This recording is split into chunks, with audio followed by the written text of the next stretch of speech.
poder siempre darle la gloria al Señor a través de estos cantos que nos preceden, para que le demos la gloria mayor cuando vamos a oír su palabra. Estamos felices de estar en la casa del Señor hoy. Dios es bueno. Dios es bueno. Y para siempre son sus misericordias. Yo le animo esta tarde. Espero que usted no se siga quejando porque su pastor está trayendo puros mensajes de quejas, de las quejas. Pero nos ha tocado vivir estas quejas estos días y nos quejaremos hasta el próximo domingo, que será el último mensaje. Así es que gracias a Dios por este tiempo, por estos hermosos tiempos que tenemos de traer la palabra del Señor. Y queremos dar la bienvenida a ustedes que han llegado, por supuesto, los que siempre se unen a nosotros a través de las redes sociales. Es una bendición que les tengamos acá con nosotros. Hoy vamos a tocar este tema que aparece allí, esta pregunta. La pregunta es: ¿por qué les va bien a quienes hacen mal? Esa es la pregunta que tenemos para hoy. Y vamos a trabajar con un hombre de la Biblia que es extraordinario. El próximo domingo, repito, será el último mensaje y hablaremos. Hemos venido hablando en estos últimos domingos. Primero hablamos de Moisés, luego entramos a analizar 3 profetas. El domingo pasado hablamos de Elías como uno de los más grandes profetas del Antiguo Testamento. Hoy vamos a hablar de Jeremías y el próximo domingo finalizaremos hablando de Jonás, el profeta desobediente. En fin, vamos a tocar este tema. Le invito para que abran sus Biblias. Vamos a ir al libro de Jeremías. ¿Usted sabía que hay un libro llamado Jeremías? ¿Sabía eso? ¿Jóvenes sabían que hay un libro llamado Jeremías? ¿Seguro? Esta pregunta parece muy simple, pero a veces, hermanos, nosotros no sabemos cuáles son los libros de la Biblia. Así es que es bueno que lo sepamos, porque hoy vamos a trabajar con este libro. Jeremías capítulo 12. Este capítulo está insertado entre tantos y nos va a dar la base. Vayan pensando en la pregunta que aquí aparece, precisamente para que entendamos el contenido. Otra vez, Jeremías 12, 1 al 13. Sigan la lectura. Quizás en algún versículo le voy a pedir que usted se una conmigo, pero esté pendiente. Por favor, agarre su Biblia, tenga su Biblia. No use otra vez, no use el teléfono. Estoy haciendo esa campaña, no use el teléfono, porque si usted usa el teléfono, usted tiene la tentación de ver otras cosas en el teléfono. Así que por favor, use la Biblia, use la palabra del Señor. Y si no, póngase al lado de alguien que trajo una Biblia. Y el próximo domingo traiga su Biblia, para que sea parte de este tiempo. Jeremías 12.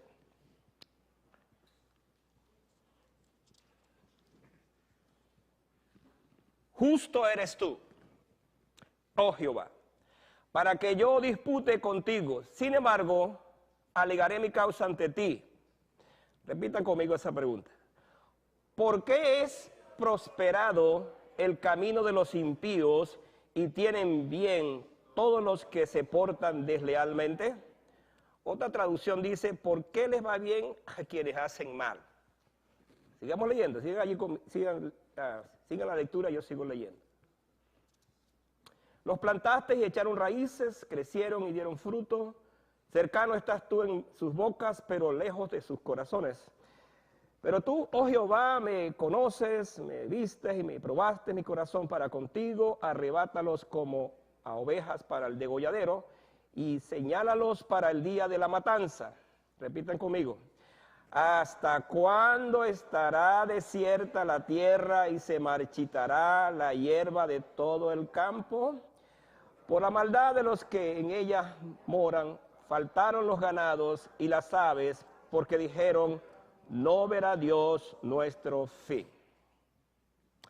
Si corriste con los de a pie y te cansaron, ¿cómo contenderás con los caballos? Y si en la tierra de paz no estabas seguro, ¿cómo harás en la espesura del Jordán? Porque aún tus hermanos y la casa de tu padre, aún ellos se levantaron contra ti, aún ellos dieron grito en pos de ti. No los creas cuando bien te hablen. He dejado mi casa desamparada, mi heredad entregado lo que amaba, mi alma, en manos de sus enemigos. Repitan conmigo. Mi heredad fue para mí como león en la selva, contra mí dio su rugido, por tanto la aborrecí. Sigan leyendo. Es mi heredad para mí como ave de rapiña de muchos colores. ¿No están contra ella aves de rapiña en derredor? Venid, reuníos vosotras, todas las fieras del campo, venid a devorarla. Muchos pastores han destruido mi viña, hollaron mi heredad, convirtieron en desierto mi soledad, mi heredad preciosa. Fue puesta en asolamiento y lloro sobre mí desolada. Fue asolada toda la tierra, porque no hubo hombre que reflexionase. Leamos los últimos versículos. Sobre todas las alturas del desierto vinieron destruidores, porque la espada Jehová devorará desde un extremo de la tierra hasta el otro. No habrá paz para ninguna carne. Sembraron trigo y se regaron espinos. Tuvieron heredad.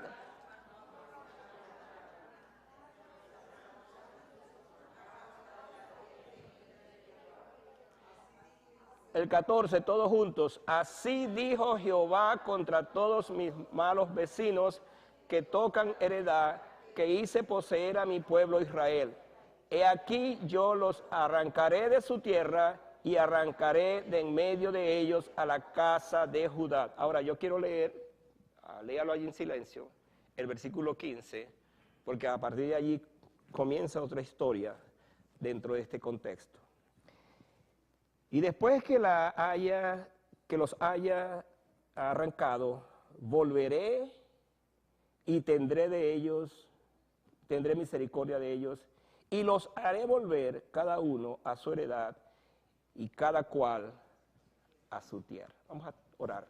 Padre Celestial, gracias porque esta porción de la palabra, un poco extraña quizás para nosotros, una porción que solamente hay que leerla en el contexto de lo que le pasó al profeta, esta tarde nos va a hablar acerca de este tema, de este tipo de queja que tuvo Jeremías.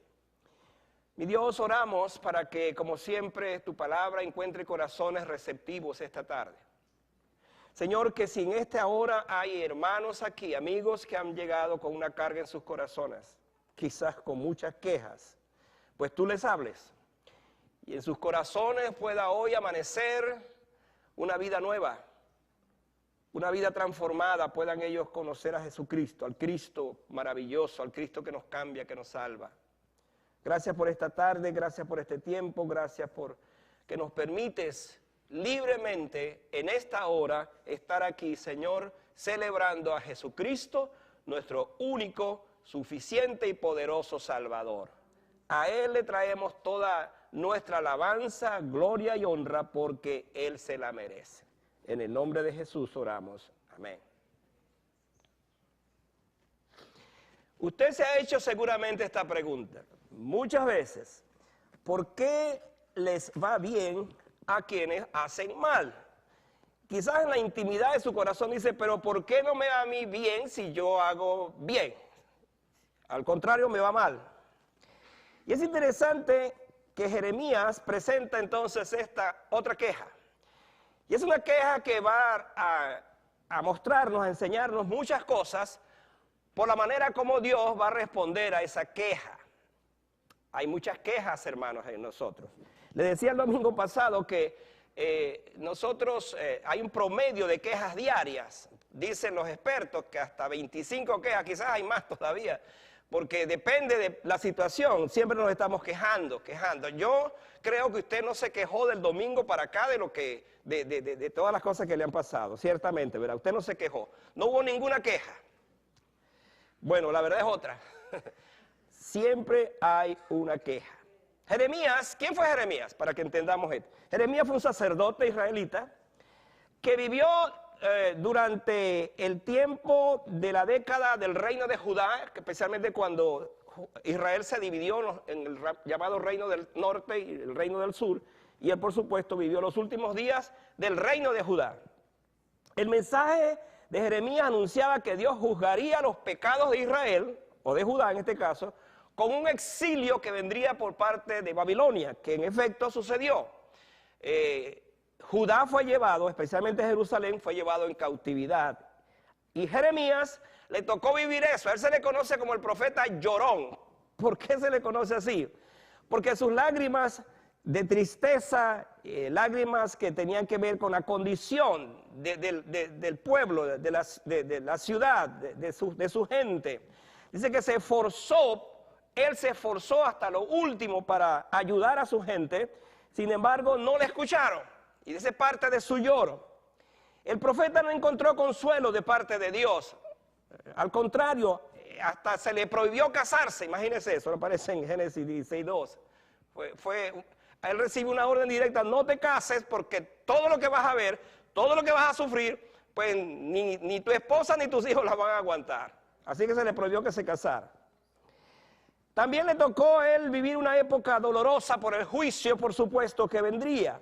Se dice que predicó 40 años, escuche esto porque aquí esto nos llama más la atención. Predicó 40 años para ver si su pueblo se transformaba, cambiaba, y simplemente nadie lo escuchó, nadie se arrepintió, nadie se convirtió durante 40 años. Al contrario, lo que él dijo, lo que él hablaba, finalmente fue como lanzado, como alguien dijo, eran como palabras lanzadas, como perlas echadas a los puercos. ¿Qué pasó entonces con el profeta? Él se sintió desgastado, colapsado, se hundió en un lodazal hasta el punto que dudó de Dios. Y esto es lo que nos llama la atención. Llegó a un punto tan grande en su vida, de tanta depresión, su estado, su condición, es que hasta dudó de Dios. Y hermanos, cuando uno ve al profeta en esta condición, en esta situación, ¿acaso no se identifica uno en esos momentos cuando nosotros estamos pasando por circunstancias parecidas, tan difíciles, donde no vemos respuesta de Dios y nos quejamos y no hay manera que escuchemos a Dios? Por supuesto, somos tentados incluso a decir: bueno, ¿dónde está Dios? ¿Dónde está el Dios tuyo? Quizás alguien le pregunta, pero mírate en tu condición, ¿cómo estás? ¿Cómo vives? Le clamas a tu Dios, ¿dónde está tu Dios? Este hombre, hermano, llegó a una condición tan grave, su situación lo llevó a un extremo, que escuche lo que él dijo en su propio libro respecto a su condición. Por allá en el capítulo 20, 17 y 18 dijo: porque no me mató en el vientre. ¿Por qué Dios no me mató en el vientre? Y mi madre me hubiera sido de mi sepulcro, y su vientre embarazado para siempre. ¿Para qué salí del vientre? ¿Para ver trabajo y dolor, y que mis días se desgastasen en afrenta? Es interesante que otros hombres habían pedido la muerte a Dios. Recuerden que hablamos de Moisés y hemos hablado de Elías, y ahora estamos hablando de este. Pero en el caso de Jeremías, hizo lo que algunos llaman una apología de su condición. Él deseó que su condición como hombre no haber llegado a vivir. Eso fue lo que él dijo en este pasaje. Le reclama a Dios que por qué no lo mató en el vientre, por qué no acabó con él antes que naciera. ¿Hasta dónde había llegado entonces este hombre en su condición? Entonces aquí vamos a seguir pensando en esto. ¿Por qué Jeremías utilizó las quejas como su reclamo delante de Dios? Y la pregunta es: ¿se justifica entonces una queja? ¿Se justifica nuestras quejas delante de Dios? Bueno, vamos a ver. Espero en el Señor poder ayudarles y ayudarnos a ver si en verdad las quejas son o no, diríamos, aceptables delante del Señor. ¿Qué hay detrás? ¿Qué hay detrás de una queja? Es la pregunta. ¿Qué se esconde detrás de una queja? ¿Por qué nos quejamos, especialmente en lo que respecta al asunto de Dios? Le voy a dar una respuesta que encuentro en este pasaje que me parecen interesantes. Por un lado, decimos que algunas quejas son como la protesta del alma. Me gusta esa definición. Algunas quejas son como la protesta de mi alma. Es algo así como que, bueno, yo no tengo otra cosa que hacer, sino que me quejo de esa manera. No me quejo solamente por las cosas cotidianas, me quejo por algo más que está en mi corazón. hay una condición del cual yo no he podido salir. Y entonces hay una queja, y es la queja del alma. Fíjese que él comienza diciendo, justo eres tú, oh Jehová, para que yo dispute contigo. Esta frase me encanta porque estamos viendo a un profeta que se acerca a Dios y aun cuando está dolido por lo que le está pasando, él tiene esa queja. Otra versión dice, Señor, tú eres justo, aunque yo discute contigo, tú eres justo. Fíjense que en estas palabras no hay arrogancia, por ejemplo, no hay enojo, no hay una falta de respeto. Más bien hay humildad, hay reconocimiento. Él dice, tú eres justo, Dios. Pero porque tú eres justo, por eso me acerco a ti para reclamarte, para decirte estas cosas. Tu justicia, al fin y al cabo, es parte de tus atributos. Y porque tú eres justo, entonces, aquí viene el asunto. Entonces yo sabré entender que esa queja que tengo, que esa queja de mi alma, solo tú puedes entonces darle una respuesta a esa queja. Es interesante pensar en esto, porque es como si dijera, Dios, cualquier cosa que te diga delante de ti tendrá que pasar la prueba de mi justicia frente a la tuya. Pero el hombre de Dios, o mejor dicho, el hombre sin Dios, quiero decir, no se acerca a Dios en su queja de esta forma. Al contrario, el hombre sin Dios llega a él enojado, le llega a él reclamando, hasta lo niega y dice, bueno, si tú eres Dios, ¿por qué? ¿Por qué no me has ayudado? Si realmente tú eres Dios, ¿por qué sigo en esta condición? Y entonces, en sus palabras, no solamente hay un irrespeto, no solamente hay una irreverencia, sino que simplemente la persona cuando hace este tipo de planteamientos se hunde más todavía. Porque ya no es la queja de su alma, es la queja de su carácter, es la queja de su condición humana. Sin embargo, el profeta no actúa de esta manera. Él reconoce su debilidad ante la presencia del Señor, diciendo, justo eres tú, oh Señor. Y amada iglesia, estas son las palabras que nacen en un corazón que conoce a Dios, pero que tiene un reclamo interno. Hay algo en su corazón que lo mueve a presentarse de esa manera. Por eso decimos que la queja es como la protesta del alma en su intimidad. Y con esto en mente, entonces, él sabe que él es un hombre con sus debilidades para entrar y discutir su causa. Y ante esto, entonces, él se mantiene de esa forma. ¿Alguna vez te has sentido así con Dios? Jeremías probablemente está pensando en la promesa del cual comenzó su ministerio, donde Dios le dijo que estaría siempre con él. Es más, cuando uno lee el libro de Jeremías, la primera parte dice, antes que naciese te santifiqué, o te conocí, te di por profeta a las naciones, y te prometí que estarías contigo todos los días. Entonces cuando él está ahora protestando, quizás está diciendo, bueno Señor, ¿dónde está esa promesa? Tú me dijiste que ibas a estar todo el tiempo conmigo, ¿qué ha pasado ahora? Me siento solo.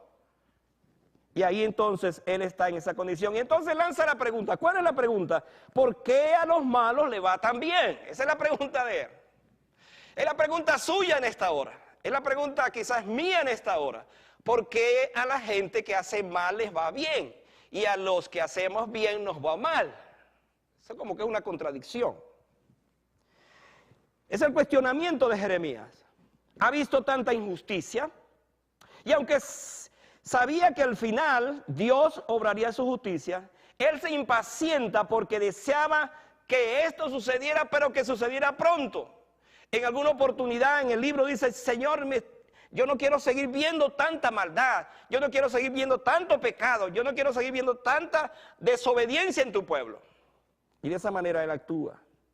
Ahora, hermano, Jeremías no fue el único que hizo esta pregunta. Yo debo decir esta tarde que hubo varios hombres y hombres muy de Dios que dijeron lo mismo. Por ejemplo, Job. Mucho antes él había dicho esto. ¿Por qué viven los impíos? Y esto es interesante. Dice, y se envejecen y aún crecen en sus riquezas. Sin embargo, yo te sirvo, yo te amo y mira la condición que vivo.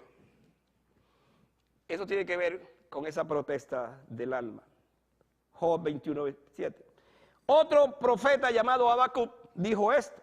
¿Hasta cuándo, oh Jehová, clamaré y no me oirás, y daré voces a ti a causa de la violencia, y no me salvarás. ¿Hasta cuándo? ¿Hasta cuándo? Y esa es la pregunta, esa es la inquietud, esa es la queja del alma. ¿Hasta cuándo? ¿Hasta cuándo, Dios? Bueno, para los que hacemos esta pregunta, el salmista Asaf, uno de esos salmistas de la Biblia, dijo estas palabras: por poco resbalaron mis pasos, porque tuve envidia de los arrogantes, viendo la prosperidad de los impíos. Entonces parece que el profeta aquí, el salmista aquí, nos dice por qué razón yo no debo tener envidia de los que hacen mal y se enriquecen rápidamente. ¿Por qué? Porque al fin y al cabo, pues, la Biblia me va a decir que esas riquezas desaparecen, son en vanas. Y él dice, por poco resbalaron mis pasos. O sea, la idea es esta: cuando yo me concentro más en ver la prosperidad del impío, de los que hacen mal, entonces yo pierdo de vista que estoy siguiendo a esta gente o pensando en ellos, cuando en verdad al fin y al cabo yo debo pensar en mi Dios, que es el Dios que suple mis necesidades, es el Dios que me cuida, es el Dios que está conmigo, es el Dios que nunca se aparta de mí. Entonces, de acuerdo con estas preguntas, pareciera natural que demandemos un obrar justo delante de Dios, clamando justicia. Ahora, interesante que cuando pedimos por justicia, hermanos, debemos darnos cuenta de que nosotros mismos estaremos en grandes dificultades si Dios nos da lo que nosotros merecemos. Porque decimos esto: bueno, Dios, el impío prospera, el impío sigue adelante en su vida, yo merezco de ti otra cosa. Pero la verdad que si nosotros aplicamos la justicia de Dios, Dios nos va a decir, bueno, yo sé lo que te daría en todo caso a ti también. Yo sé lo que tú mereces. Por supuesto te conozco, sé quién eres mi hijo. Pero otra vez, reclamarle a Dios que Él haga justicia por lo malo que hacen otros, es como un boomerang que viene hacia mí para examinarme también. Si yo merezco o no merezco las cosas.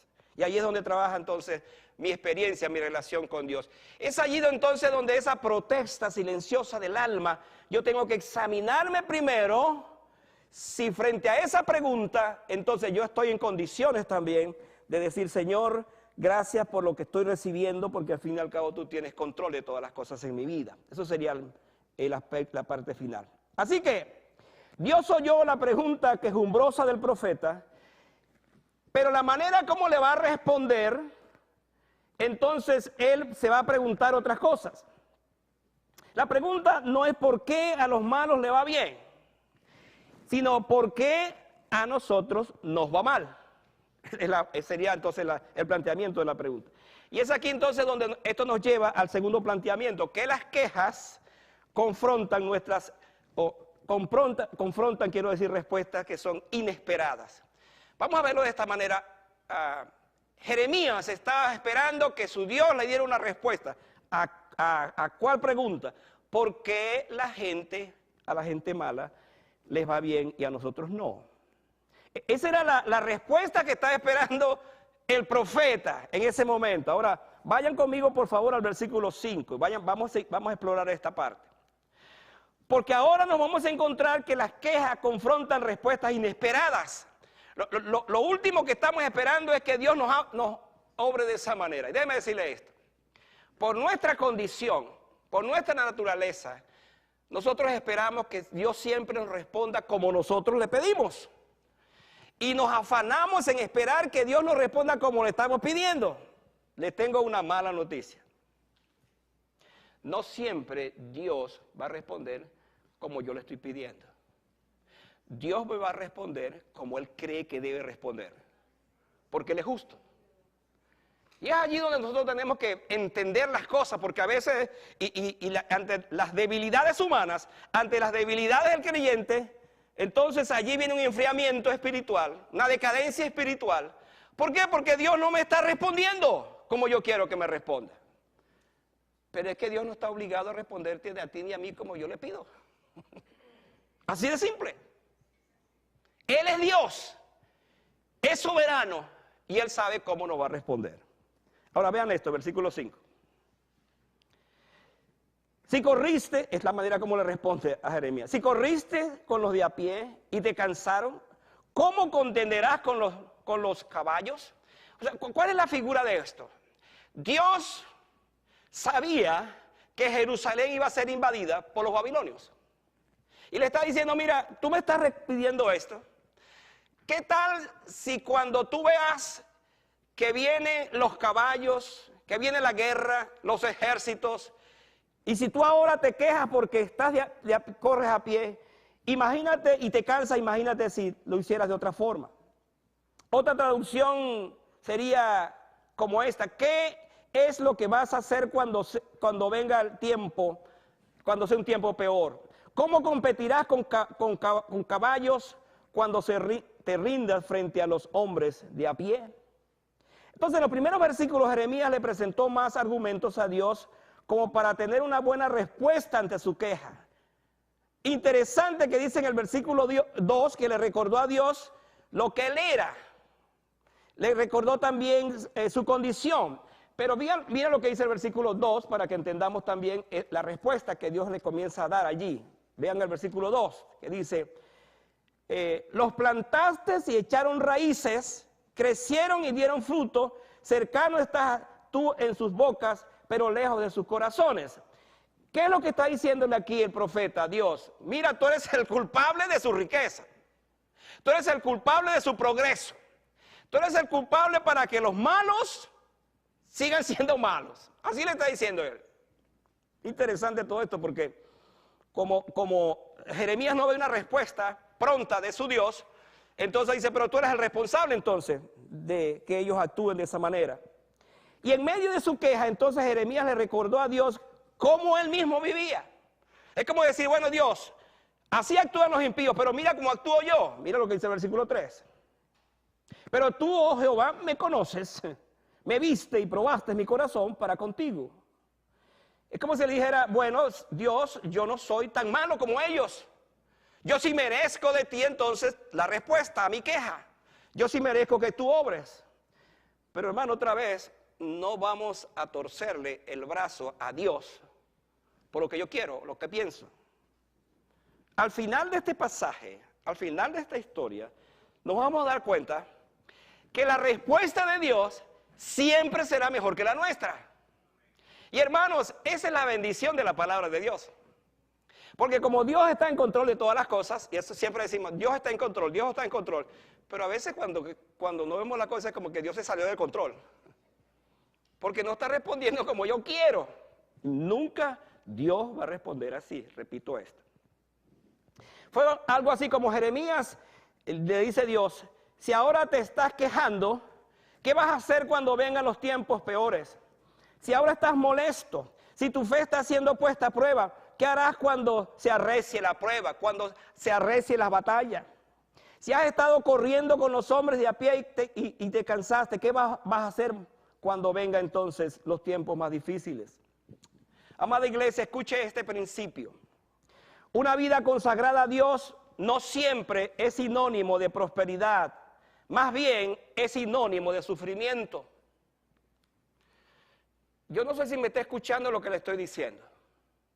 Porque por lo general nosotros tenemos la tendencia a pensar que como yo soy creyente, yo merezco de Dios todas las cosas, yo no tengo por qué sufrir, y me doy cuenta que los hombres de Dios, las mujeres de Dios, cuando más se consagran a Dios, aún es más su sufrimiento.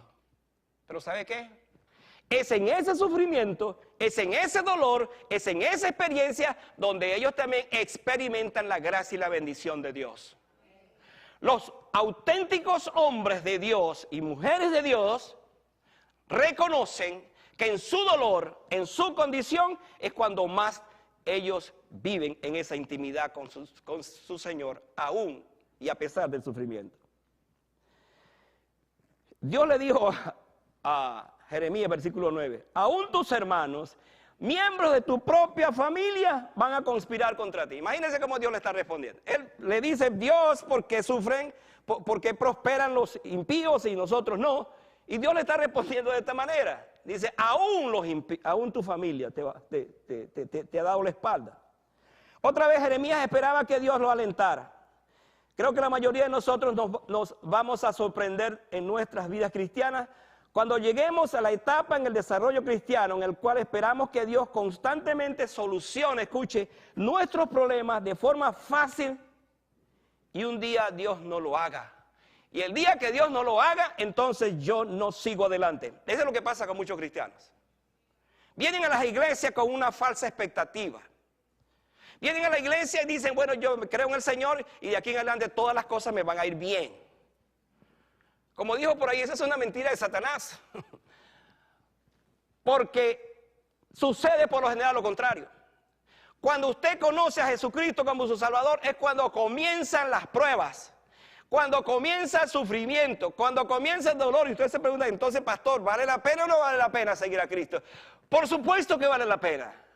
Porque el mundo, otra vez pensando en la pregunta, el impío que le va bien, es porque él cree que su riqueza es la que le hace bien. Pero cuando todo se acaba, finalmente, entonces él se da cuenta que fue efímero todo. El creyente, aun cuando pasa por la prueba, por el dolor, por el sufrimiento, él sabe que no está solo en eso. Y que Dios lo está guiando y lo está sosteniendo en todo momento. Note que Dios no le dice a Jeremías, no te preocupes, Jeremías, todo estará bien con tu problema. Me encargaré que no te pase nada, que no tengas estrés. Regresa en paz por donde has venido. Dios no le dijo eso. Más bien Dios le dijo algo así como esto. Jeremías, las cosas se van a poner peor. Mucho peor.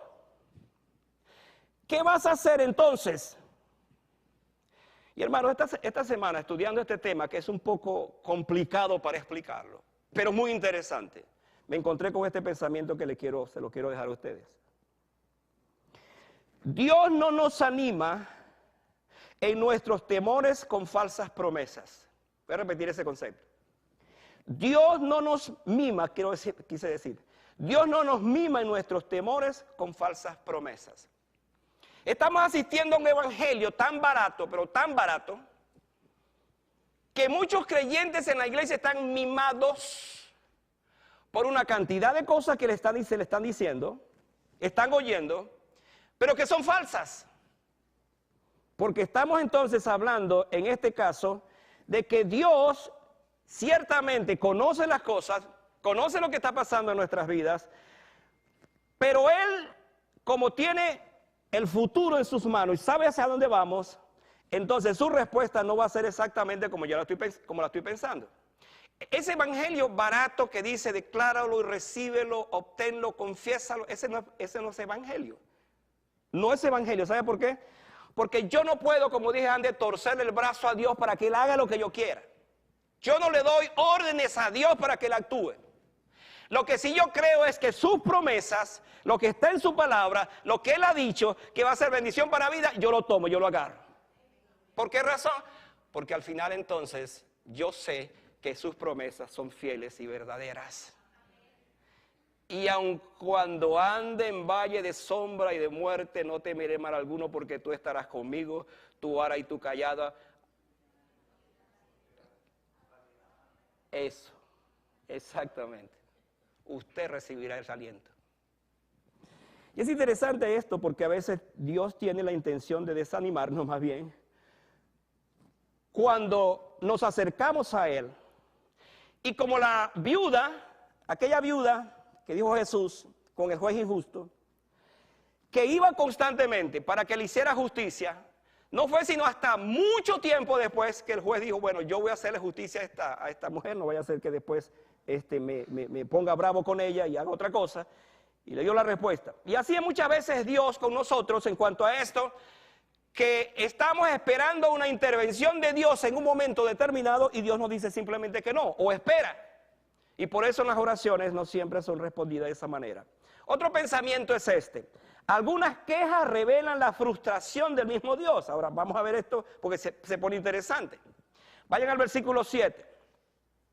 El versículo 7 dice, yo he abandonado a mi pueblo, mi posesión más preciada. Ahora, Dios ahora aquí comienza a intervenir y hablar con el profeta. Dice, tú me estás pidiendo que obre. Tú te estás quejando porque los impíos entonces están progresando. Pero déjame decirte esto. Dios le está diciendo a su profeta. Déjame decirte qué es lo que está pasando, qué es lo que está sucediendo.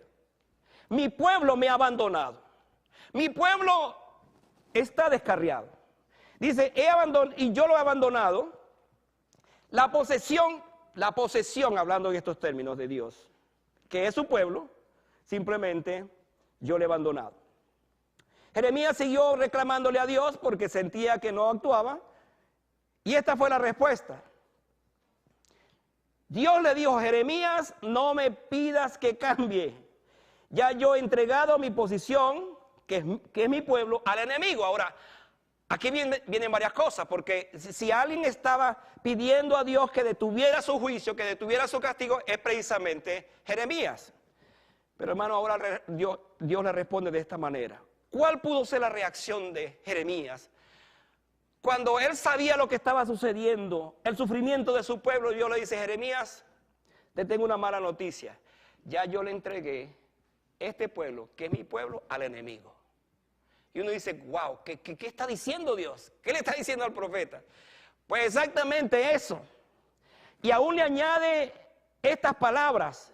Por haber rugido como león, lo traté con desprecio, dice el versículo 8. Otro dice, mi pueblo se comportó como buitre, pero están rodeados de buitres y se comerán sus cadáveres, versículo 9.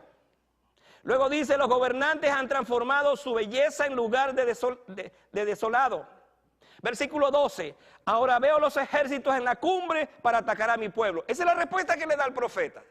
Él está esperando otra cosa y Dios le dice, olvídate que yo te voy a responder eso porque ya decidí lo que va a pasar con mi pueblo. ¿A dónde quiero llegar, amada iglesia? Cuando Dios ha decidido hacer algo, nadie le va a detener. Porque Él es Dios y sabe lo que está pasando. ¿Qué estaba sucediendo con Judá? Con Jerusalén.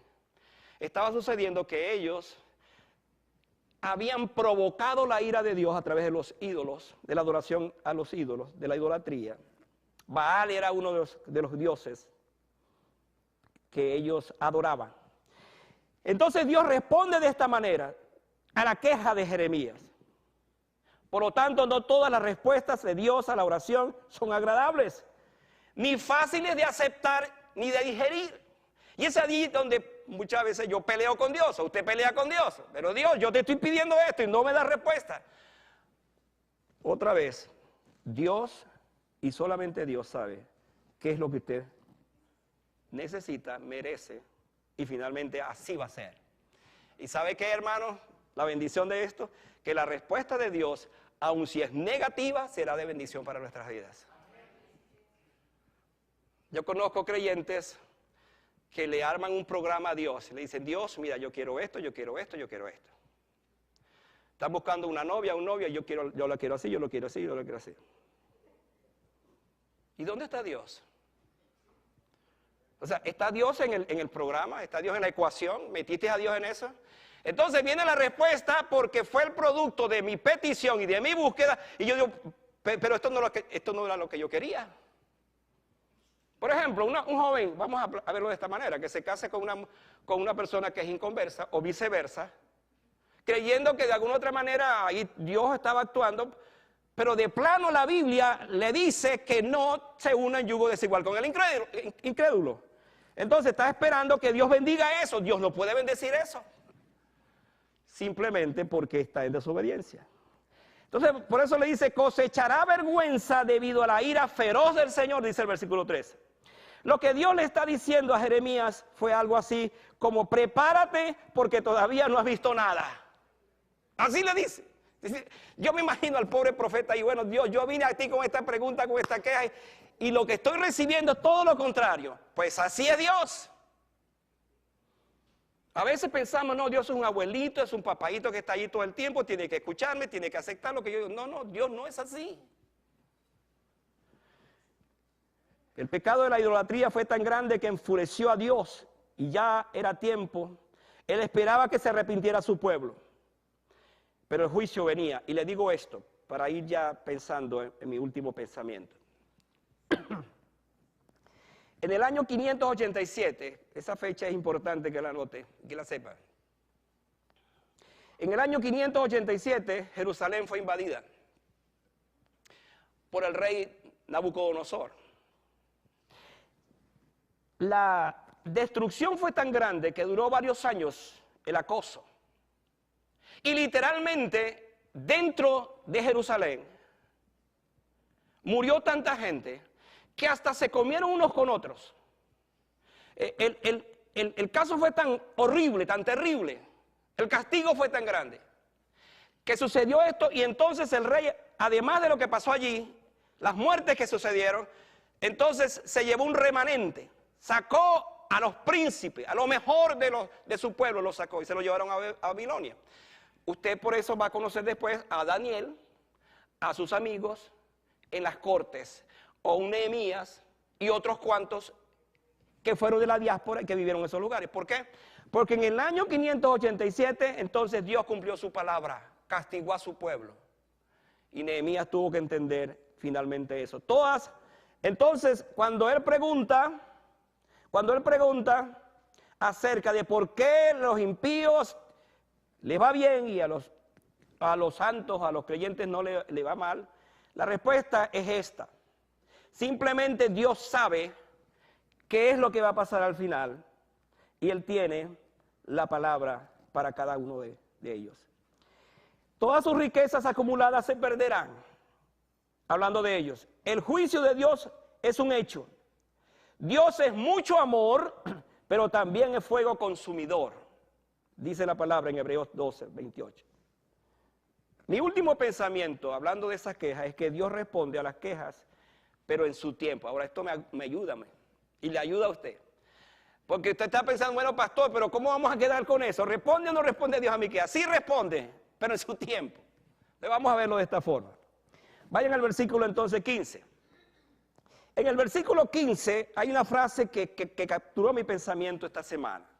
Y dice, volveré y tendré misericordia de ellos. Ahora vea esto. Jerusalén, Judá fue llevada en cautiverio, al exilio, la diáspora que se conoce. Está ahora en Babilonia. Van a durar allí 70 años porque esa era la profecía también de Jeremías. Era una profecía que indicaba que ellos iban a pasar todo ese tiempo y después de 70 años entonces ellos regresarían. Ahora aquí hay varias cosas que son interesantes. Si bien es cierto que un pasaje como este nos deja una sensación de frustración, impotencia y desilusión por la manera como Dios actúa con Jeremías, la verdad no cambia. ¿Sabe por qué?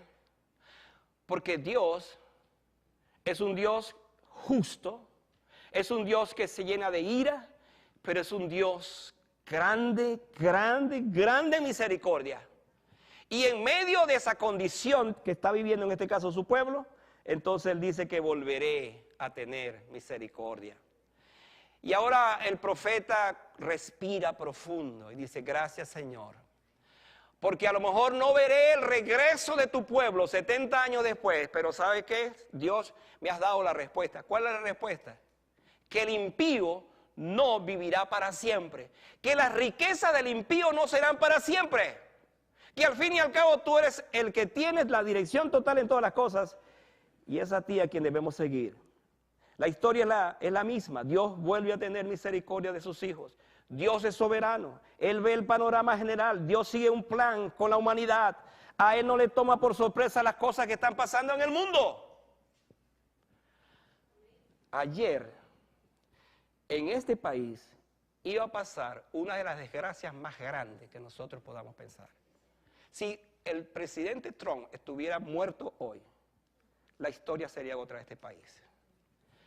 Pero sabe que en esto yo veo la misericordia de Dios. Porque aquí hay hombres y mujeres que aman a Dios y que sirven a Dios y que hay iglesias que están orando por los que están en eminencia. ¿Por qué traigo a colación esto? Por lo que estoy diciendo.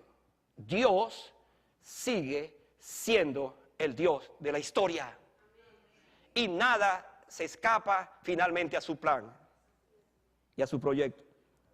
Las quejas de Jeremías como las nuestras no le son ajenas. Me encanta esto. El profeta comenzó hablando que Dios es justo y por esta razón ha actuado así con su pueblo. Lo ha castigado, pero a la vez le ha dicho que su misericordia no se ha agotado. Las despensas celestiales, de donde salen las misericordias, no se agotan. Nuevas son cada mañana. Grande es su fidelidad. La Biblia dice que las misericordias de Dios se revelan como auténticas promesas del amor de Dios que no abandonan a sus hijos. Miqueas 17:19 dice: Él volverá a tener misericordia de nosotros, sepultará nuestras iniquidades y echará en lo profundo del mar nuestros pecados. Así la Biblia nos habla de un Dios que, a pesar de las cosas que vemos negativas, aun cuando no tengamos las respuestas a mi queja, Dios sigue teniendo misericordia. Y estamos aquí en esta tarde por esas misericordias, porque nunca decaen sus misericordias en nuestras vidas. Y esto me lleva a concluir diciendo lo siguiente: Dios sí responde a mis quejas, pero nos muestra, quiero decir, que no es en mi tiempo, sino es en el tiempo de Dios. De esta manera, entonces, la queja de Jeremías, ¿cuál fue la queja de Jeremías? ¿Por qué le va bien a quienes hacen mal? Esa queja llegó delante de Dios. Y aunque él no respondió de inmediato, escuche las promesas que le deja entonces al profeta. Al final lo va animando y le dice, ¿qué le dijo al principio? Antes que te formases en el vientre de tu madre, yo te conocí. Por lo tanto, eres mi pertenencia, eres mi hijo, eres mi profeta. Y aun cuando estés disgustado porque no te doy una respuesta, tú sigues siendo mi hijo. Y es lo que le dice a la iglesia del Señor: tú sigues siendo mi hijo, tú eres mi pertenencia. Pero además de eso, cuando vamos adelante y él sigue clamando, entonces Dios le va a decir a Jeremías: porque yo sé los pensamientos que tengo acerca de vosotros, dice Jehová, pensamientos de paz y no de mal, para daros el fin que esperáis. Dice Jeremías 29:11. Pero no se queda allí. Cuando se sintió huérfano del amor de Dios, escuchó estas palabras: con amor eterno te he amado, por tanto te prolongué mi misericordia. Pero no se queda allí, sino que le dice: ¿no es Efraín hijo precioso para mí? ¿No es niño en quien yo me deleito? Él está escuchando ahora eso. Él vino con una queja y Dios le está diciendo todo lo que significa Jeremías para él y su pueblo para él. Aún más, hermanos. Cuando no oía a Dios, él le dijo: clama a mí y yo te responderé y te enseñaré cosas grandes y ocultas que tú no conoces. Jeremías 33:3. Estamos hablando del mismo profeta. Pero no solamente se quedó allí. Cuando uno sigue leyendo en el capítulo 31, entonces Dios le dijo a él, a Jeremías, en su libro, y a él, que vendría un día cuando Dios establecería un nuevo pacto con su pueblo. Y usted no va a encontrar eso en ninguna otra parte, sino en Jeremías. Y esa revelación del nuevo pacto significa lo que Jesucristo haría después en el Nuevo Testamento con el nuevo pacto. Cuando celebramos la cena del Señor, este es el nuevo pacto, registrado y escrito con mi sangre. Él lo profetizó, está allí, pero no se quedó allí todavía. Jeremías deseó la muerte, hermanos. Deseó la muerte. Menos mal, hermanos, que Dios no responde a esas oraciones. Como dije, no le respondió a Moisés cuando le pidió que se muriera. No le respondió a Elías cuando le pidió que lo matara. Ni tampoco le respondió a Jeremías que lo matara en el vientre de su madre. ¿Sabe por qué? Porque Jeremías iba a ser un tipo de Cristo. Escuche esto. Cuando Cristo vino, estaba con sus discípulos, él hizo esta pregunta: ¿qué dicen los hombres que es el Hijo del Hombre? ¿Quién es? Entonces varios de ellos comenzaron a hablar y hubo un fulano que dijo: tú eres Jeremías. Y cuando uno lee ese texto dice, pero ¿por qué ese hombre dijo esto? ¿Sabe por qué? Porque cuando usted lee todo el libro de Jeremías, y lo animo para que lea el libro de Jeremías, se va a encontrar que Jeremías es un tipo de Cristo. El antitipo es Cristo, él fue el tipo. Toda la vida de Jeremías fue un modelo que nos representó a Jesucristo. Entonces, él le pidió que lo matara. Dios le dijo, no te voy a matar, porque tú me vas a representar. Tú eres un modelo de mi hijo. Y hermano, esto es interesante verlo, porque muchas veces nosotros nos quejamos, y nos quejamos, y nos quejamos. Y no nos damos cuenta cómo Dios está trabajando en mi problema, en mi condición, en mis circunstancias. Y a veces soy tan ingrato porque sigo reclamándole a Dios, porque no veo las cosas. Porque no pienso en cómo Dios está trabajando en mi problema, en mi circunstancia. Porque me va a mostrar cosas mejores todavía. Porque las cosas que yo estoy viendo no las ve Dios.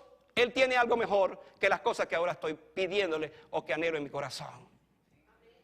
Yo no sé si esto le anima, a mí me anima. ¿Sabe por qué? Porque el Dios de la Biblia es un Dios de orden, es un Dios sabio, es un Dios que guía y es un Dios que finalmente sabe lo que va a pasar. El sabio Salomón dijo estas palabras que siempre me han impactado. Mejor es el fin del negocio que el principio. Y ahí se aplica lo que estamos diciendo. ¿Sabe por qué? Porque Dios sabe cuál es el fin de tu vida, tu futuro, el fin de tu negocio. No cómo comenzaste, no cómo estás ahora, no cómo andas ahora. Él sabe hacia dónde vas. Y nosotros como creyentes, como hijos de Dios, entendiendo esto que le pasó a Jeremías, debemos vivir de igual manera. Señor, yo no sé, me dice, yo no sé qué va a pasar, no sé el futuro, no sé lo que va a venir, no sé lo que va a pasar en este lugar, no sé lo que va a pasar con mi vida, pero ¿sabes qué? Tú sí sabes. Y yo creo en tu promesa. Yo creo en lo que viene. Y lo que viene será siempre lo mejor. Aun cuando tenga que pasar las pruebas que tenga que pasar. Amada iglesia, Dios nos bendiga y nos ayude a entender que los tiempos de Dios no son nuestros tiempos, que los tiempos de Dios son los mejores tiempos y que yo debo vivir confiado, seguro de que ese tiempo será siempre para mí lo mejor. Me equivoco al pensar que es así como son las cosas. Me equivoco al pensar en las decisiones que estoy tomando ahora. Debo estar seguro que lo que estoy viviendo y las decisiones que estoy tomando son las que Dios ha tomado para que yo sea una persona distinta, un hombre y una mujer de Dios, feliz. Vamos a estar de pie para orar al Señor. Y esta tarde es necesario que oremos según lo que hemos escuchado, según esta palabra que hemos traído. ¿Sabe por qué? Porque muchos de nosotros estamos en este lugar, hemos llegado esta tarde aquí, quizás con muchas inquietudes, como siempre en nuestros corazones. Hay ruidos en nuestra cabeza muchas veces. Hay decepciones. Hay situaciones que no las puedo arreglar. Hay decisiones que las sigo tomando yo solo. Y deseo que Dios obre, pero me he olvidado que Dios sigue siendo el mismo y que no cambia. Me he olvidado que ante esa queja que le tengo a mi Señor allí, que le presento todos los días, mi Dios sigue estando allí y me está escuchando y me está diciendo, quédate tranquilo, hijo mío, quédate tranquilo, que yo sé cuál es tu necesidad, yo sé de qué tienes necesidad. ¿Qué debemos hacer entonces? Confiar en ese Dios. Oremos. Padre,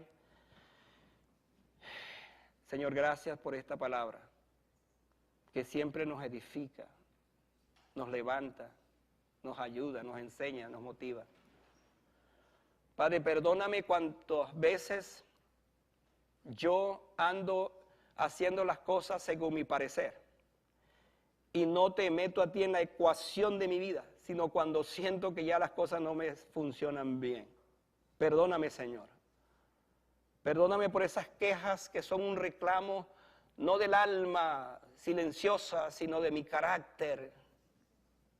Que muchas veces, Señor, peco con mis quejas cuando no veo las bendiciones que tú me tienes y que me muestras constantemente.